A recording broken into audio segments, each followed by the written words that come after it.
sebenarnya kita juga jangan marah kepada banyaknya konten-konten yang tidak berguna, bahkan bisa merusak generasi kita ke depan tuh. Kita harus sama-sama sadar, konten-konten itu tidak akan pernah makmur dan menjamur kalau kita tidak mendukungnya, gitu. Duh, ini bahaya nih, langsung saya swipe tuh. Duh, ini nggak bagus nih pendidikan moralnya. Langsung saya swipe tuh. Supaya apa? Supaya dia nggak menjamur kemana-mana, gitu. Karena dia diffuse-kan oleh media sosial kemanapun. Bahwa sebenarnya konten-konten yang berbahaya, konten-konten yang menunjukkan pornografi dan macam-macam, konten-konten yang tidak jelas apa maksudnya dan tidak faedah ya. Kenapa bisa marak? Semua kita menyalahkan diri kita sendiri karena kita adalah orang-orang yang bertahan menonton video itu tanpa sadar dan memberikan like, bahkan memberikan komentar walaupun haters ya, kalian nggak sadar. Mau haters mau tidak, ketika komentar kalian banyak, maka dia akan diffuse-kan kemanapun orang membuka media sosial. Nah, itu yang harus sama-sama kita sadari.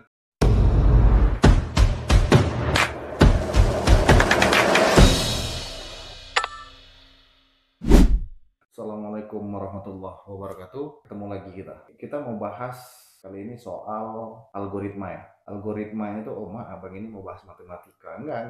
Saya bukan mau bahas matematika. Tapi algoritma media sosial yang mungkin kalian juga sudah sama-sama mengerti ya. Algoritma medsos.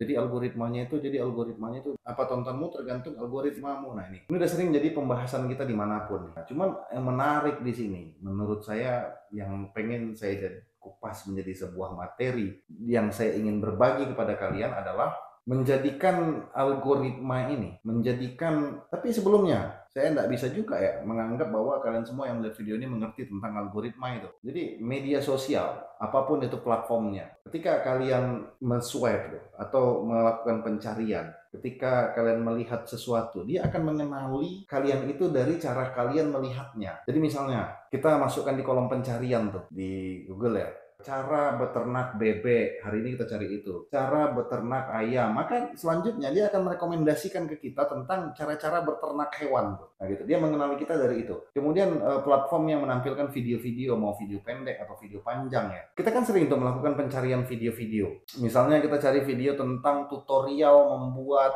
kue balok gitu, tutorial membuat kue pintu, tutorial membuat kue tangga gitu ya. Maka nanti selanjutnya dia akan merekomendasikan kita kepada video-video yang berhubungan dengan tutorial-tutorial, khususnya membuat kue itu. Tapi dia akan kepada tutorial-tutorial. Makanya kalian bingung kan? Dia seolah-olah kayak dukun yang, atau kayak orang atau ahli nujum atau peramal atau apapun itu yang bisa mengerti psikologi kalian, bahwa kalian sukanya itu. Ini kok pengertian banget ya, dia langsung keluar ini gitu. Aku suka ini memang itu.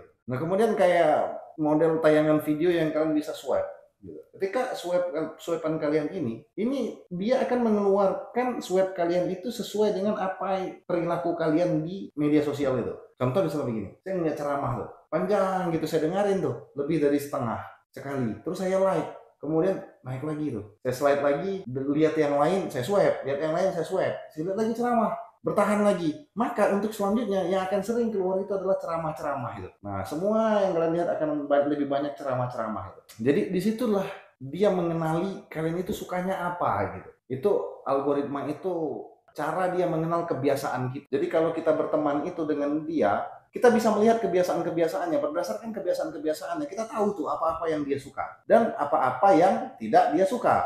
Nah, itu kita bisa tahu dari situ. Nah, jadi ketika kita berteman dengan orang, maka kita bisa tahu itu apa kebiasaan-kebiasaan orang itu, teman kita, dan berdasarkan kebiasaan-kebiasaan hidupnya kita bisa tahu apa yang dia suka. Dia suka ini, dia suka itu, dia suka ini. Nah, itu. Dia begitulah cara kerja algoritma itu. Nah, jadi mungkin ini sudah banyak kalian yang tahu ya, tapi hal yang menarik yang saya pengen bahas di sini adalah bagaimana ternyata algoritma media sosialmu itu bisa menjadi media tempat dirimu mengintrospeksi diri itu. Tempat kita melihat siapa sebenarnya kita gitu. Tempat kita melihat kayak apa cara berpikir kita. Tempat kita melihat di mana sih sesuatu yang kita sukai, bahkan bisa menjadikan tempat ajang di mana kita bisa melihat diri kita itu benar atau tidak. Jadi di sini yang saya mau kupas dan saya pengen berbagi kepada kalian bahwa kita jangan sembarang untuk memarahi anak tuh. Ketika dia bermain media sosial, dia lihat joget-joget nggak jelas, dia lihat orang-orang yang pokoknya yang dia lihat itu memang konten-konten yang nggak jelas. Bukan berarti saya jelas ya konten-konten ini jelas, saya nggak terserah ini mau konten atau tidak, saya cuma pengen berbagi kepada kalian dan biarkan kalian yang menilai gitu. Tapi yang saya pengen ini konten-konten yang nggak jelas, nggak tahu apa faedahnya tuh. Kemudian ketika anak kita nonton kita marah tuh, kita nggak senang dia nonton itu, kita batasin tontonannya gitu. Sebenarnya cek dulu diri kita gitu, cek dulu diri kita. Jangan sampai ternyata kita jauh lebih parah tuh daripada anak kita. Misalnya yang sekalinya di swipe cewek seksi, di swipe lagi cewek joget-joget, di swipe lagi cewek pakai BH doang, di swipe lagi cewek nggak pakai baju. Nah, cewek yang baru mulai buka baju, di swipe lagi ternyata orang joget-joget kegilaan tengah malaman di kolam. Kenapa itu terus swipe-nya? Karena memang itu terus yang kalian bertahan tuh nontonnya.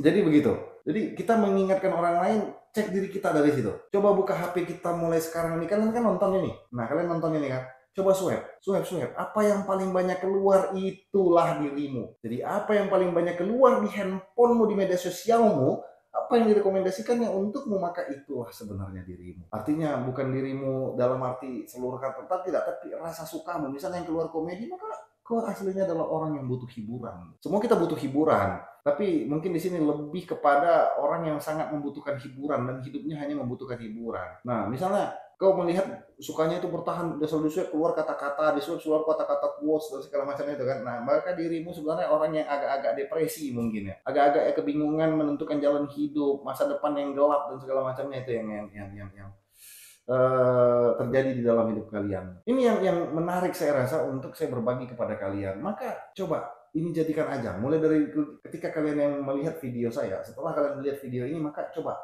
cek HP kita, cek media sosial kita, cek swipe-annya, apakah swipe itu adalah hal-hal yang berguna yang akan direkomendasikan kepada kita atau tidak gitu. Nah, dan satu lagi, sebenarnya kita juga jangan marah kepada banyaknya konten-konten yang tidak berguna, bahkan bisa merusak generasi kita ke depan tuh. Yang saya maksud begini, kita kan sering tuh marah. Ini anak-anak nih nontonnya nggak bener aja, ini bahaya segala macam. Kita harus sama-sama sadar, konten-konten itu tidak akan pernah makmur dan menjamur kalau kita tidak mendukungnya gitu. Jadi kita yang mendukung konten-konten yang tidak berfaedah begitu tuh. Sekali lagi saya tidak berani mengatakan bahwa konten saya ini berfaedah, nggak tahu saya, terserah kalian juga yang menilai. Jadi kalau nggak berfaedah, saya sarankan juga siapapun yang menonton video-video saya maka swipe langsung, nggak perlu kalian tonton. Gitu. Tapi kalau kalian merasa berfaedah silahkan. Jadi begitu ya. Ketika kalian suka kepada hal-hal yang tidak berguna itu, kita nggak sadar sebenarnya, kita bertahan nonton itu karena penasaran sebenarnya. Kadang-kadang bukan suka juga ya, tapi penasaran. Dia pandai membuat kita penasaran. Ketika kita penasaran, kita bertahan nonton. Akhirnya dia akan diffuse-kan kemana-mana. Jadi saya juga dengan diri saya komit tuh. Saya coba berusaha mengingatkan diri saya ketika misalnya lihat, ini saya lagi berbagi sama kalian, kan saya ingatkan diri saya juga gitu. Nah, kemudian ketika saya melihat hal yang tidak berguna tuh, duh ini bahaya nih, langsung saya swipe tuh. Duh ini nggak bagus nih pendidikan moralnya, langsung saya swipe tuh. Supaya apa? Supaya dia nggak menjamur kemana-mana. Gitu. Lebih-lebih ketika nanti dia dilihat oleh anak-anak kita tuh. Karena dia diffuse-kan oleh media sosial kemanapun. Ketika dia banyak dilihat media sosial tuh videonya banyak disukai orang, banyak di like, maka dia ditebar kemana-mana gitu. Jadi kita harus sama-sama sadar, mungkin banyak kalian yang belum mengetahui ini gitu. Bahwa sebenarnya konten-konten yang berbahaya, konten-konten yang bisa merusak moral anak bangsa kita, konten-konten yang menunjukkan pornografi dan macam-macam, konten-konten yang tidak jelas apa maksudnya dan tidak faedah ya. Kenapa bisa marak? Jangan salahkan orang lain. Jangan salahkan misalnya Menteri Kominfo yang salah, tidak membatasi. Jangan salahkan media sosialnya. Tapi ayo, semua kita menyalahkan diri kita sendiri karena kita adalah orang-orang yang bertahan menonton video itu tanpa sadar dan memberikan like, bahkan memberikan komentar walaupun haters ya, kalian nggak sadar. Mau haters mau tidak, ketika komentar kalian banyak, maka dia akan diffuse-kan kemanapun orang membuka media sosial. Nah itu yang harus sama-sama kita sadari. Intinya adalah algoritma media sosialmu adalah hidupmu, dan hancurnya generasi dengan media-media yang tidak baik itu adalah dukungan daripada kita. Mudah-mudahan banyak orang yang bisa melihat video ini dan akhirnya sadar untuk tidak mendukung video-video yang tidak baik menjamur ke anaknya. Misalnya para ayah yang atau para laki-laki atau para kita yang bekerja di luar yang kadang-kadang namanya saya sadar ya, saya juga begitu kadang-kadang nggak sadar. Misalnya cewek tiba-tiba dia buka seksi gitu kan, apalagi tiba-tiba dia menampilkan video yang pelan-pelan dia membuka baju, padahal udah tahu ujung-ujungnya pasti bohong gitu. Nah jadi kita penasaran tuh, kita liatin. Nah kita merasa bahwa di mobil kita sendiri gitu. Kita merasa bahwa di tempat itu kita sendiri, nggak ada anak kita, nggak ada istri, nggak ada siapapun gitu. Satu hal yang harus kita sadar, ketika kita bertahan dengan itu, maka bisa jadi salah satu viewsnya, salah satu yang melihat itu adalah anakmu, anak saya, dan anak banyak orang. Jadi ayo sama-sama kita berkomitmen, sama-sama kita memulai, sama-sama kita meyakini. Jadi nggak usah di haters kalau yang nggak penting-penting itu, misalnya lihat yang aneh-aneh kontennya, nggak usah di hatersin. Nggak, jangan pernah kalian berpikir begini kan, aku maki nih, aku marahin ini, aku kasih tahu, aku ingatin kalau dia ini salah, kalau dia ini nggak usah. Algoritma media sosial itu tidak mengenal itu. Algoritma media sosial itu mengenal kau lama menonton itu dan kau memberikan responmu kepada media itu. Banyak orang akhirnya yang berpikir bagaimana konten yang laris itu, konten yang bagus itu adalah konten yang menciptakan kontroversi luar biasa gitu. Sampai-sampai kadang-kadang dia nggak takut masuk penjara, sampai-sampai kadang-kadang dia nggak berpikir panjang untuk membuat konten. Karena apa? Karena memang kita semua sukanya begitu gitu tuh. Jadi di Indonesia bahkan dia bisa mencerminkan semua negara menurut saya. Indonesia ini kayak apa? Lihat saja media sosial apa yang model konten kayak apa yang paling luar biasa, maka itulah orang-orang yang ada di negara kita. Maka mudah-mudahan video ini bisa bermanfaat untuk kita, dan mari benar-benar berkomitmen untuk menghentikan semua yang itu dengan dimulai dari diri kita pribadi. Nggak usah salahkan orang lain. Saya juga nggak menyalahkan kalian saja, tapi saya juga secara pribadi kadang-kadang itu khilaf gitu. Bukan hanya yang soal seksi-seksi, kadang-kadang saya nengok tuh kan dia joget-joget gitu, apalagi nge-live dia joget-joget gitu kan.